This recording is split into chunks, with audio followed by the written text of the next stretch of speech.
3 years ago, I watched a man walk into a boardroom full of executives. He didn't introduce himself. He didn't smile to make people comfortable. He didn't rush to find his seat. He just walked in, slowly, sat down, and looked around the room once. That was it. But something happened in that room. Conversations stopped mid-sentence. People sat up straighter. The energy shifted.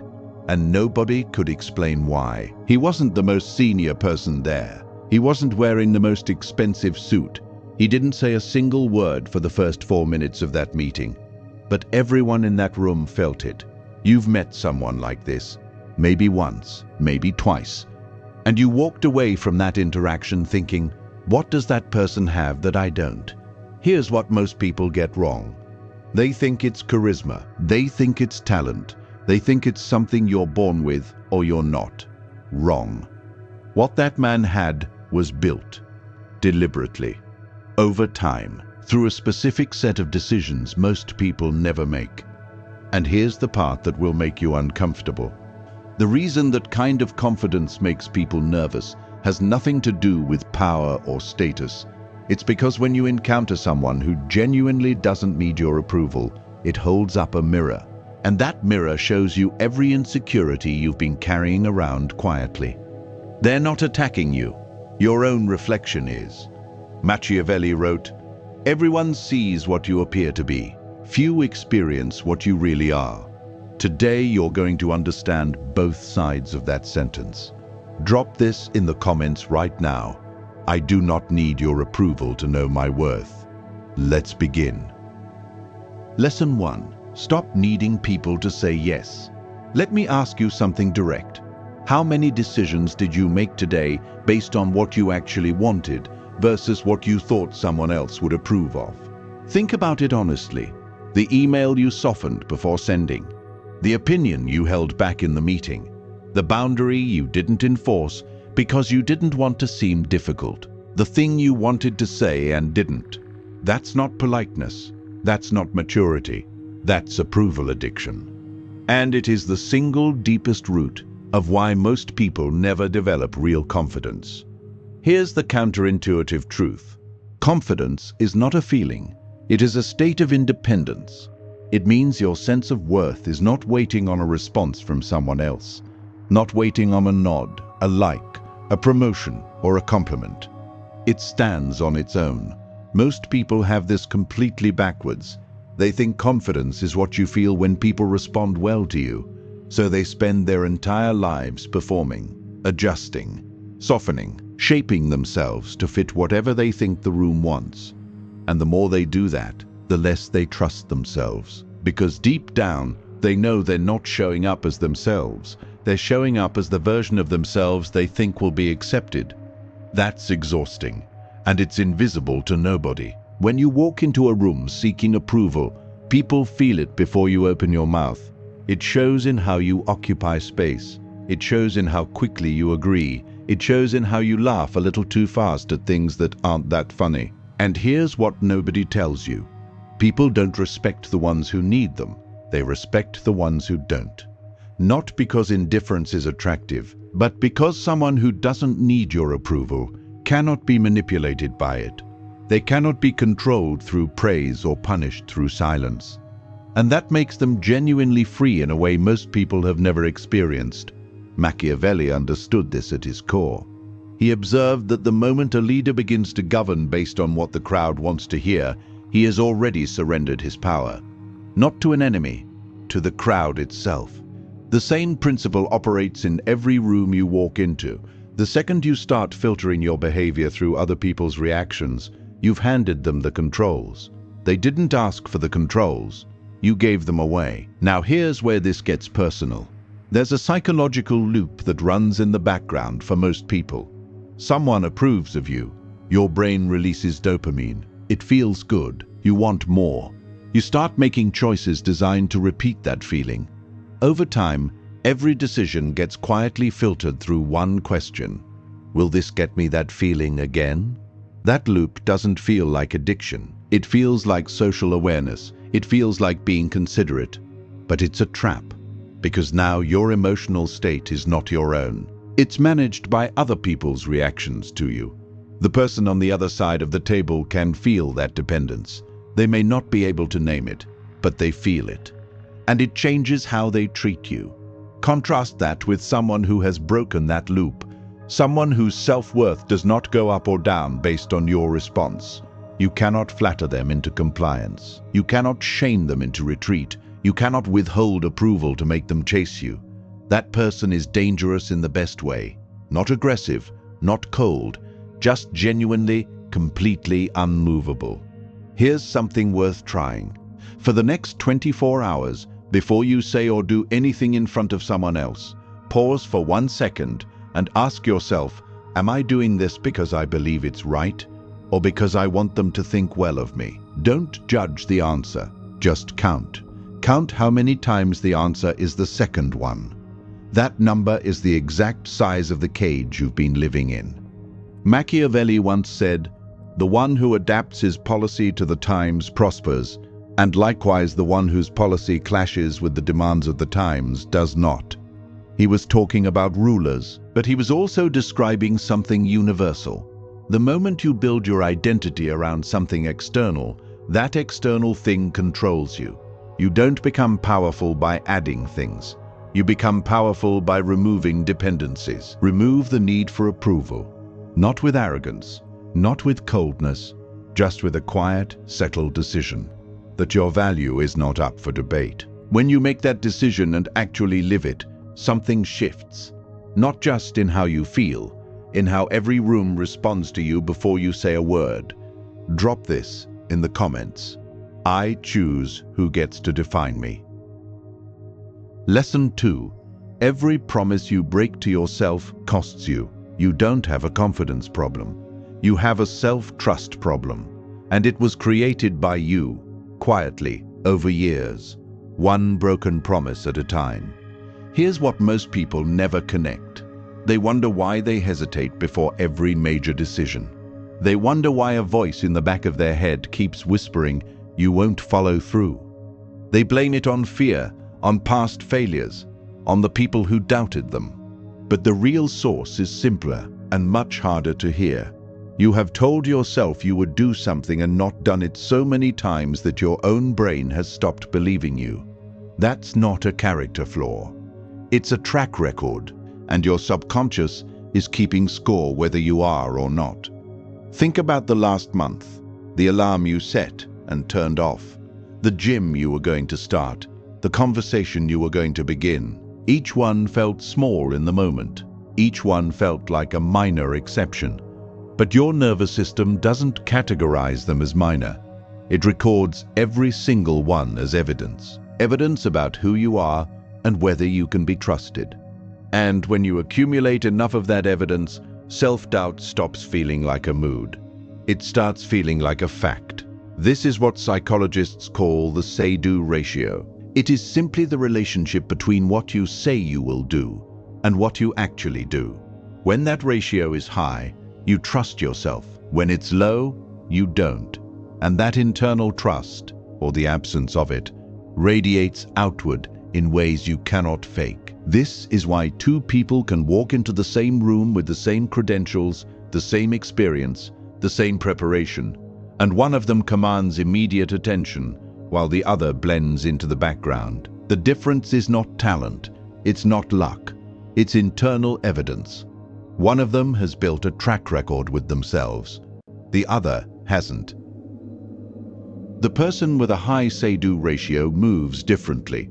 They speak with a quieter certainty, not because they're performing confidence, but because they have proof, actual proof, stored in their own nervous system that when they decide something, it happens.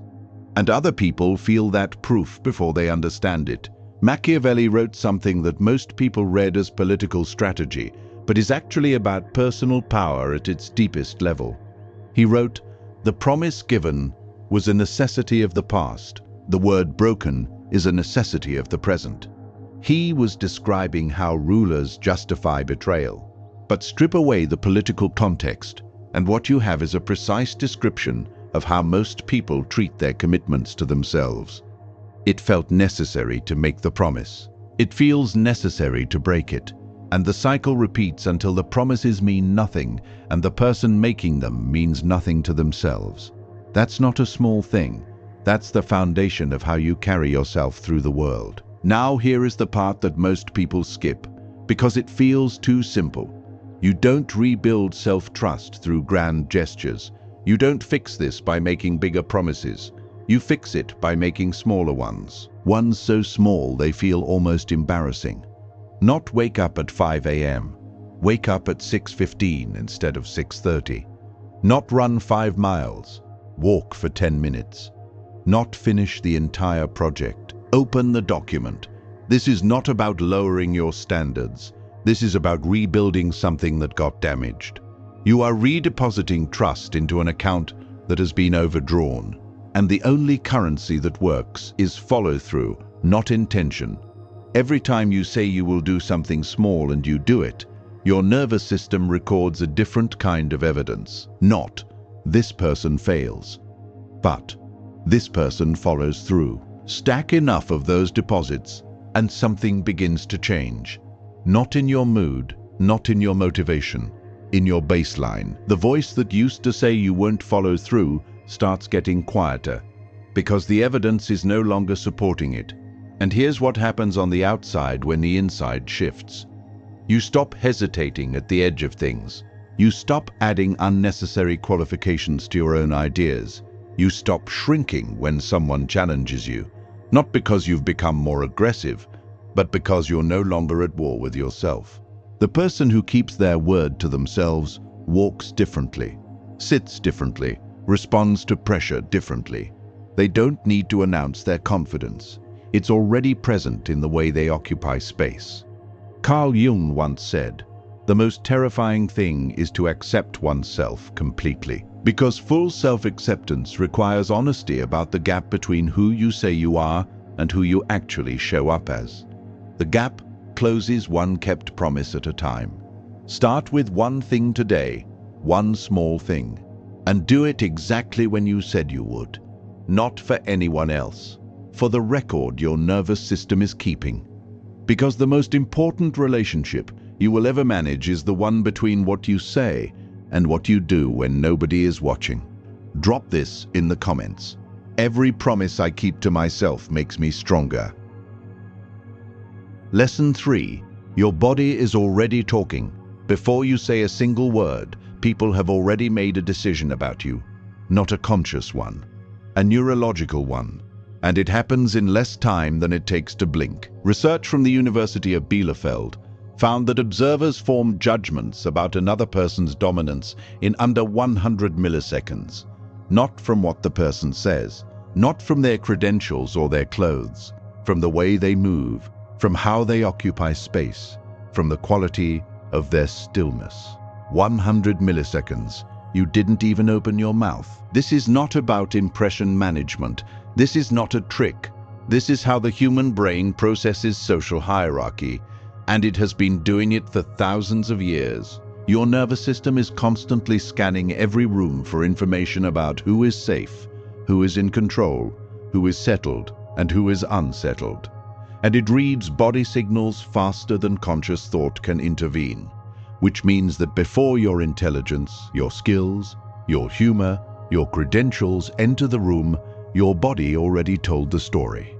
Here's what most people don't understand about this.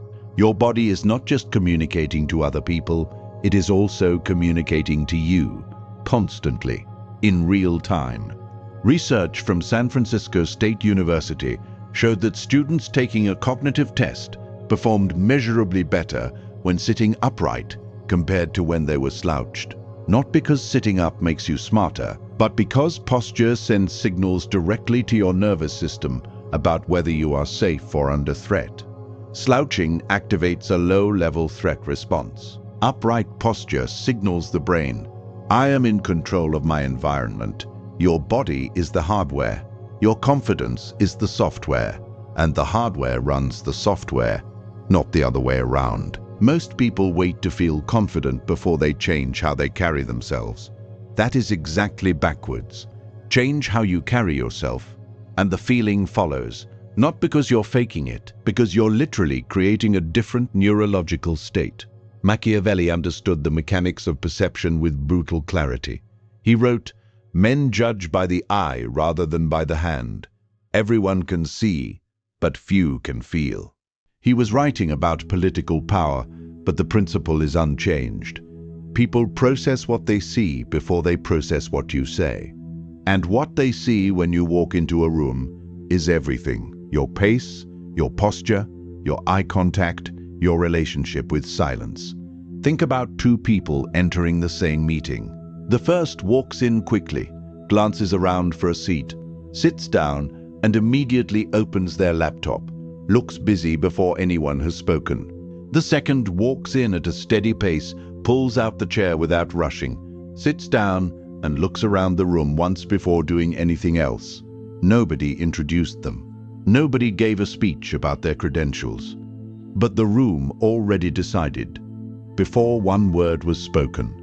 Now here is where this gets actionable, not theoretical. The signals that communicate confidence are not large, they are consistent. And you can adjust 3 of them, starting in the next interaction you have.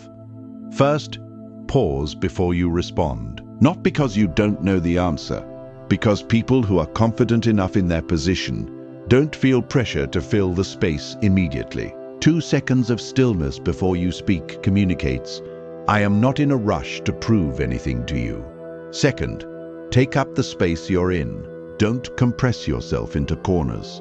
Don't wrap your arms around your body. Don't make yourself physically smaller to seem less threatening or more likable. You are allowed to occupy space fully, and the people around you will unconsciously adjust to that fact. Third, make eye contact and hold it.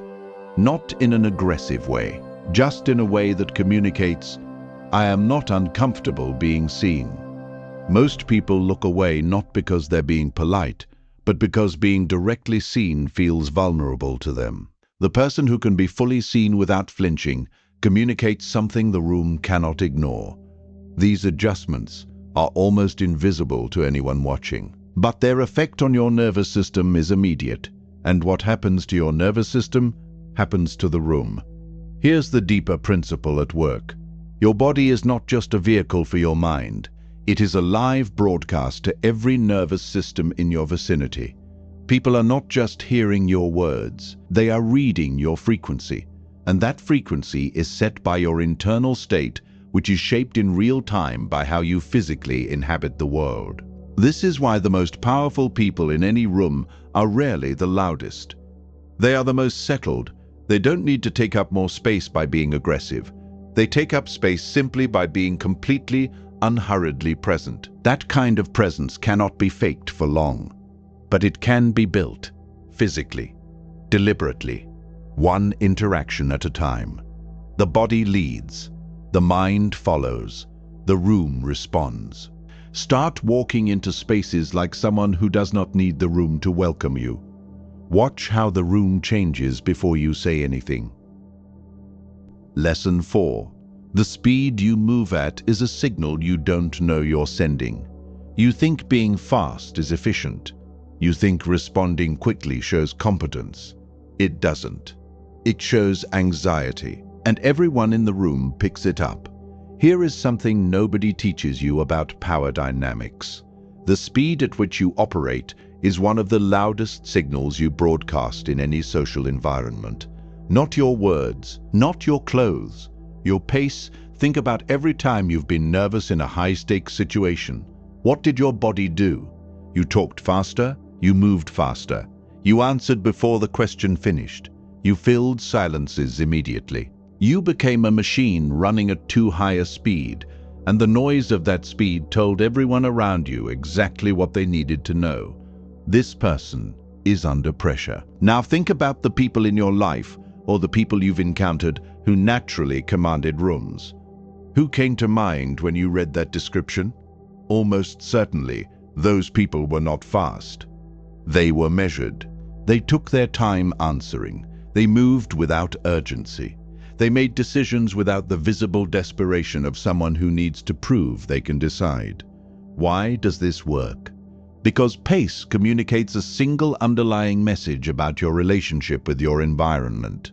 When you're slow and deliberate, the signal reads, "I am not being controlled by what's happening around me." When you're fast and reactive, the signal reads, "What's happening around me is running me." Social psychologists call this behavioral congruence. Your external behavior reveals your internal state, and your internal state is what people are actually reading when they try to assess how much power and certainty you carry. The person who rushes is the person who fears missing something, fears being wrong, fears not being enough. That fear leaks through the speed. The person who doesn't rush is the person who believes the outcome will align with what they need, not through wishful thinking, through a settled internal certainty that pressure doesn't control their pace.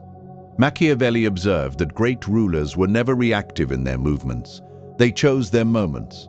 They moved only when movement served them. He wrote, "There is nothing more important than appearing to have this quality of being decisive and powerful, for men judge you more by your actions than by your character." The pace of your actions communicates your character before your character gets a chance to speak. Here's a situation you've probably been in. Two people are being considered for the same position. In a meeting, someone challenges one of them directly. The first person responds immediately, voice slightly higher, words coming quickly, explanation layered on explanation. The second person pauses, looks at the person who challenged them, takes a breath, then answers calmly and without excess. Who walks out of that room with more authority? The second person didn't say anything more intelligent. They didn't have better credentials. They just operated at a pace that communicated, "I am not threatened by this." And unthreatened people are trusted with more. Now let's talk about something even more specific.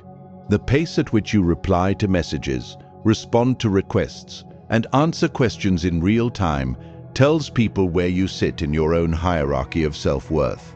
When you reply to every message within seconds, you are training people to expect your immediate availability. And immediate availability is not a sign of respect in most social environments. It is a sign of excess supply. What is abundant is not valued. What is selective is.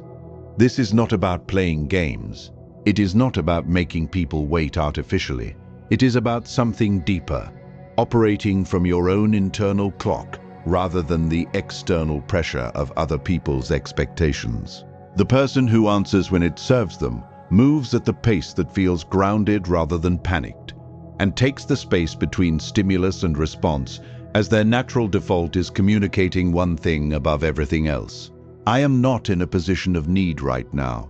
And that is exactly the energy that commands attention without asking for it. 3 things you can shift starting in your next interaction. When someone asks you a question, any question, let 2 seconds pass before you answer. Not to seem thoughtful, to actually be thoughtful. Your nervous system will slow down inside that pause, and the quality of what you say will change, along with how you're perceived. When you walk into any new space, consciously slow your pace by about 20% compared to what feels natural. Feel the ground under your feet. Let your eyes move at their own speed around the room. This is not performance. It is a signal you are sending to your own nervous system that there is no emergency here. When someone sends you a message that requires a response, unless it is genuinely time-sensitive, don't reply immediately. Let it sit. Respond when it is convenient to you, not as a manipulation tactic, as a practice of operating from your own schedule rather than everyone else's urgency. These are small, but the cumulative effect of consistently operating at an unhurried pace is profound. You become the kind of person who makes the room slow down to match you, rather than speeding up to keep pace with it. Drop this in the comments. I control my pace. Nobody rushes me. Lesson 5. Comfortable silence is the most dangerous thing in the room. Silence is not empty. Silence is pressure. And whoever feels that pressure more is the weaker person in that interaction. Most people will never understand this, Because they spend their entire lives running from silence. Watch what happens in any conversation the moment it goes quiet. Someone starts talking. Almost always, it's the person who needed something from the interaction. The one with more to lose. The one who can't sit with the discomfort of not knowing where things stand. And in that moment, without a single aggressive move, the other person just won. This is one of the most misunderstood dynamics in all of human interaction. People think power comes from what you say. Machiavelli knew it comes from what you don't. He wrote, "The wise man does at once what the fool does finally." And part of that wisdom is knowing when doing nothing, saying nothing, waiting in complete stillness is the most powerful move available. Here's the psychology. When silence extends in a conversation, the brain experiences what researchers call cognitive discomfort. The mind cannot tolerate informational gaps.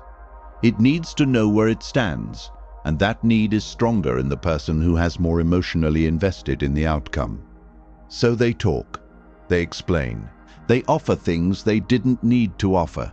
They reduce their own position, trying to fill a gap that was never a problem, except inside their own head. The person who created the silence by simply not filling it didn't do anything aggressive.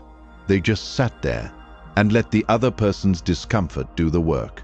Think about a salary negotiation. You state your number, then you stop. The other person was expecting you to justify it, to qualify it, to soften it. When you don't, the silence stretches. 10 seconds, 15. It feels enormous. And usually, the other person speaks first. Not because they're weak, because that silence became unbearable for them before it became unbearable for you. That moment of silence just shifted the entire negotiation in your favor, without a single additional argument. This principle extends far beyond negotiations. In any conversation where someone is trying to pressure you, provoke you, or extract a reaction from you, your silence is the one response they cannot work with. They expected resistance. They expected defense or explanation. Silence gives them nothing to grab onto, nothing to reframe, nothing to quote back at you or twist. And without those handles, the pressure has nowhere to land. Machiavelli was precise about this. He understood that the person who speaks less forces the other person to reveal more. Every unnecessary word you speak is a window into your interior, into what matters to you, into what you fear, into where you can be reached. Silence closes every one of those windows simultaneously. There's something else happening when you become genuinely comfortable in silence. It communicates a specific kind of self-sufficiency that is almost impossible to fake. When you don't need to fill the air, you're sending one unmistakable signal: I am fine with however this turns out. That signal is the most disarming thing one human being can communicate to another, because it completely removes the leverage of outcome from the interaction. The person who needs a particular result is always in a weaker position than the person who doesn't. And comfort with silence is one of the clearest broadcasts that you don't need a specific result from this moment. Now here's what most people don't realize. Being comfortable with silence is not a natural talent. It's a trained tolerance.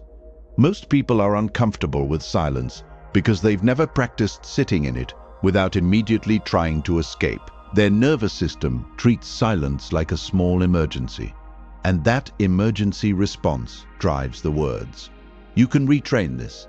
It starts in low-stakes situations. Let conversations have gaps.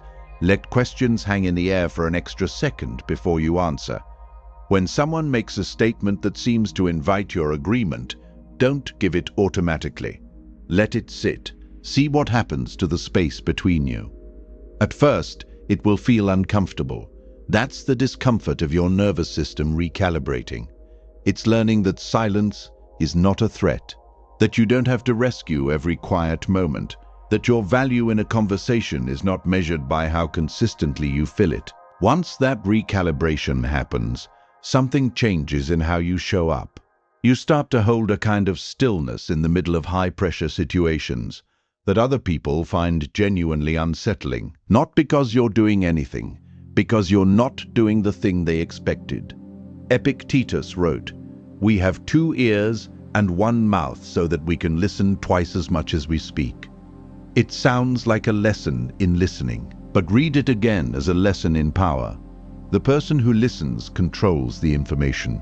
The person who speaks distributes it. In any interaction, you want to be the one who ends up with more information than you started with, not the one who handed yours away in the first 2 minutes. Silence is how you do that. The person who is comfortable in silence in a room full of people who aren't becomes the gravitational center of that room. Not by demanding attention, by being the stillest point in a space full of motion. And gravity doesn't need to announce itself. Drop this in the comments. My silence is not empty, it is power. Lesson 6. The one difference between confidence and arrogance when they see it. And that confusion costs them, because they spend years trying to build something they can't accurately identify. They try to seem more certain, more assertive, more unaffected. And sometimes it works on the surface, but underneath, nothing has changed. And the people around them can feel exactly that. Here's the actual difference. One sentence: the arrogant person needs you to agree with them to feel okay. The confident person does not. That's it. That's the entire distinction. Everything else that looks like confidence or arrogance on the surface flows from that single internal fact. Where does this person's sense of worth come from? Is it internal, or is it borrowed from outside? The arrogant person has built their sense of self on external foundations, on being right, on being respected, on being seen as powerful.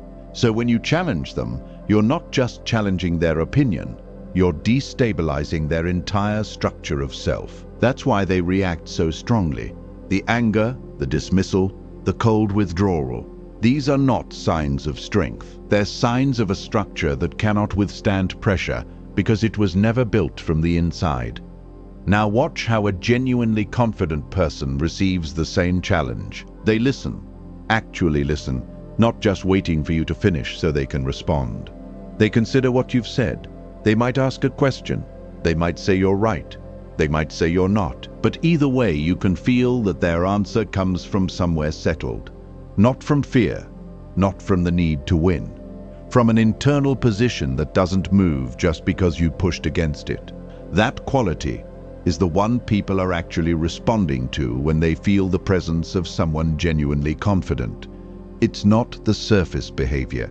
It's the rootedness underneath. The sense that this person cannot be destabilized by your reaction to them.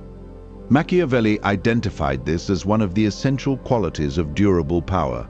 He observed that rulers who governed based on the approval of those around them were always one reaction away from losing everything. The moment the crowd turned, the leader turned with it. Because the leader's sense of authority came from the crowd, not from themselves. The ruler who governed from an internal center operated differently, not callously, not without listening, but from a position that didn't require the room's agreement to remain intact. That kind of leadership endured because it didn't need favorable conditions to function. The same principle applies to every room you walk into. When your self-worth has an internal source, you can hear criticism without collapsing. You can admit you were wrong without feeling destroyed. You can be challenged publicly without needing to retaliate. Because your sense of who you are is not sitting on the surface where criticism can reach it. It's deeper than that. And here's what happens in the room when people sense that depth. They stop trying to test you. Not consciously, but they stop.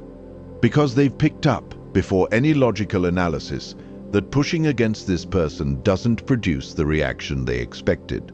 And when there's no reaction, there's no leverage. And when there's no leverage, there's nothing to work with. The confident person becomes, without any aggression, essentially unmanipulatable. Now here's how to tell which category you're actually in, not which one you think you're in. The next time someone directly contradicts you or criticizes something you said, notice what happens inside before you respond. Do you feel a surge of defensiveness? A quick calculation of how to win the exchange? A need to make sure they understand that you know more than they think? Or do you feel a kind of settled curiosity, genuine interest in whether they might have a point, the space to consider their perspective without feeling like your identity is under attack? The first set of reactions points toward an external source of worth. The second points toward an internal one. Neither is permanent. Both can be changed. The internal source of worth is built the same way self-trust is built, through a track record, through proving to yourself over time that your value is not determined by any single outcome, through making choices that align with your own values rather than the expected response of whoever you're trying to impress, through being wrong, acknowledging it clearly, and discovering that nothing catastrophic happened. Every time you face criticism without crumbling, every time you admit a mistake without spiraling, every time you stand in opposition to the room's consensus because you've thought it through and you believe what you believe, you are making a deposit, building evidence, deepening the internal foundation. And at some point, that foundation becomes solid enough that the room can feel it. Not as arrogance, as a specific quality of settledness that cannot be shaken. That is what made the man in that boardroom impossible to ignore. Not his credentials, not his title. The fact that he walked into a room full of people trying to prove something, and he was the only one who wasn't. That contrast was everything. Build the inside. The outside will follow without you having to perform it. Lesson 7. The confidence tax you've been paying without knowing it. You think confidence is about how you feel. It's not. Confidence is about what it costs you when you don't have it. And you've been paying that cost for years. Quietly, without a receipt. This is what nobody calls it, but it needs a name. The confidence tax. It is the invisible toll extracted from your life every single day that you operate from a place of self-doubt. And it is not a small amount. Let's be exact about where this tax gets collected. First, money. Research is consistent on this. People who negotiate their salary earn significantly more over their lifetime than people who don't. The difference isn't intelligence, it isn't performance. It's the willingness to ask. And the willingness to ask comes directly from one thing: whether you believe your request has merit before anyone has answered it. Every raise you didn't ask for, every contract you accepted without negotiating, every project you underpriced because you weren't sure you were worth more. That's the confidence tax being collected in currency you can count. Second, relationships. The person who doesn't believe in their own worth doesn't leave bad situations, not because they don't see them clearly, because the fear of being alone feels worse than the cost of staying. So they stay, they tolerate, they adjust themselves endlessly to keep something that isn't working, because the alternative, standing alone and uncertain of what comes next, feels unbearable. That fear is the confidence tax collected in years. Third, opportunity. How many times have you not sent the email, not made the call, not raised your hand, not spoken when you had something worth saying? Each one of those silences was not humility. It was the confidence tax collected in chances that went to someone else. Someone who was not necessarily smarter or more prepared, just more willing to move forward without waiting until they felt completely certain. Fourth, time. Procrastination is not laziness. It is the mind's response to a threat it has constructed. And the threat is always the same. What if I do this? And it confirms that I'm not enough. The brain chooses the pain of inaction over the risk of that confirmation. And so it waits, plans, prepares, revisits, but does not move. That waiting is the confidence tax collected in the most irreplaceable currency there is. Machiavelli was blunt about the cost of hesitation. He wrote, "There is nothing more important than appearing to have this quality, and in the instant the opportunity is given, to act." He watched kingdoms fall, not to superior enemies, but to rulers who hesitated at the moments that required decisive movement. The cost of hesitation at those moments was not small. It was everything. The same principle scales down to every day of your life. the moment you don't take because you weren't sure you could, the decision you delayed until it was no longer available, the version of yourself you kept putting off becoming because you were still building up to feeling ready. That feeling of ready almost never arrives on its own. You know this by now. You've been waiting for it long enough. Here's what actually happens in the brain. Action and confidence do not move in the order most people believe. Most people are waiting to feel confident before they act. The brain does not work this way. The brain builds confidence as a response to action, not as a condition for it. Every time you act in the presence of uncertainty and survive it, your nervous system records, "That was manageable." And over time, the category of things that feel manageable expands. The courage does not come before the step, it comes during it, and it grows because of it. Machiavelli saw this in every arena he studied. The people who accumulated real power were not the ones who waited for certainty. They were the ones who moved with incomplete information, learned through the movement, and adjusted without stopping. Waiting for complete certainty is itself a form of self-doubt. It says, "I do not trust my ability to handle what I can't yet see." Trust is built by handling things, not by predicting them perfectly in advance. So the question is not, do I feel ready? The question is, what would I do right now if I had already decided I was enough? That question is not rhetorical. Answer it, then do that thing. Today, not when the conditions are better, not when you feel more prepared. Now, in the exact conditions you're in, because the confidence you're waiting to feel is not hidden somewhere in the future behind a better version of yourself.